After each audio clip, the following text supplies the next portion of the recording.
Hello, everyone, and welcome to another edition of the Excalibur Roundtable Tech Talk. I'm Mike Fuson from Excalibur.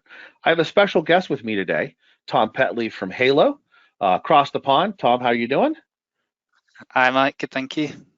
Very Yes, well. and we're going to begin a series where we're going to share with you some of the exciting and innovative things that Halo brings to the table for you as an ITSM platform. One of the things, Tom, that we see all the time when we're doing demos for customers is a comment we hear regularly is that the Halo platform really seems to be super intuitive. And I'm hoping you might be able to share with us kind of what that looks like and why people say it's so intuitive. Yeah, sure thing. Let me just share my screen for you.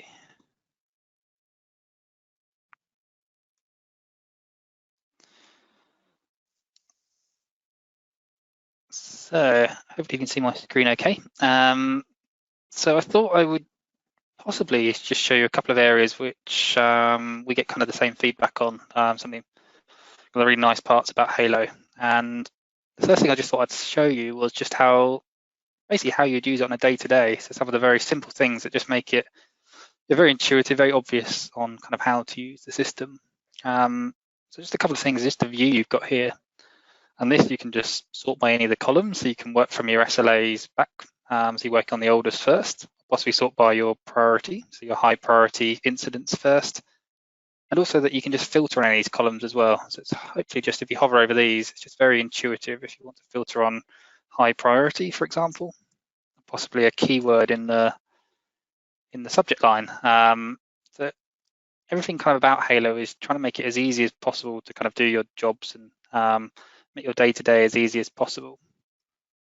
The other thing I just thought I'd highlight is the ability to kind of add columns in here as well. So within Halo, we try and make it very, very straightforward. If you do want to display slightly different fields, you could include something like the category here. We can just add that into our main view and just kind of drag and drop it to reorder.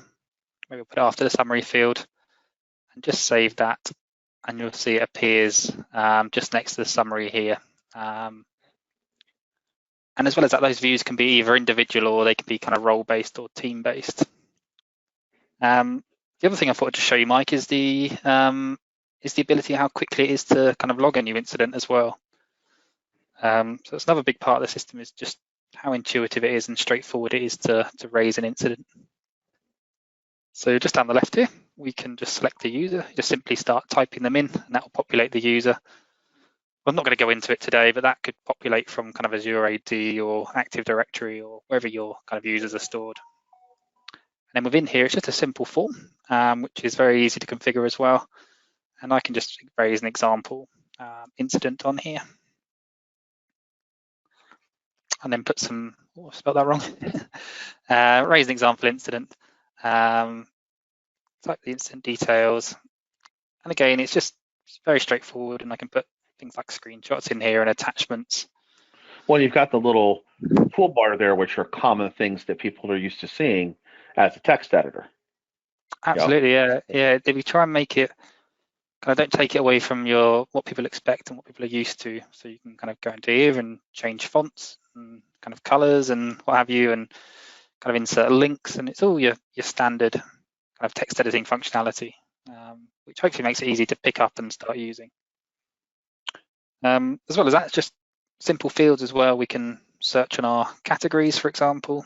We can populate our impact and urgency. And that's just behind the scenes is setting that priority. And if we do want to kind of link it in with the asset management, we can then link this incident to an asset as well. So I'm just going to link that back to this workstation here. Then just submit that. And then that will just drop into the system.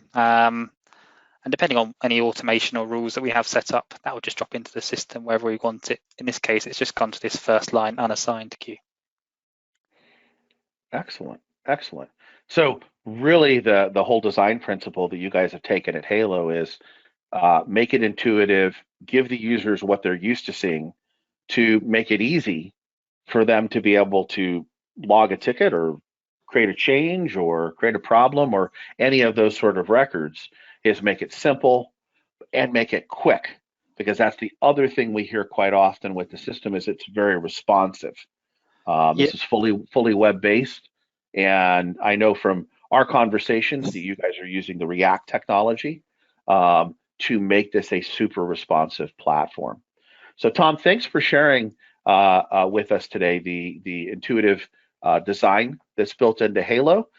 We invite everyone to join us again as Tom and I will be sharing other very exciting and neat capabilities within the Halo platform.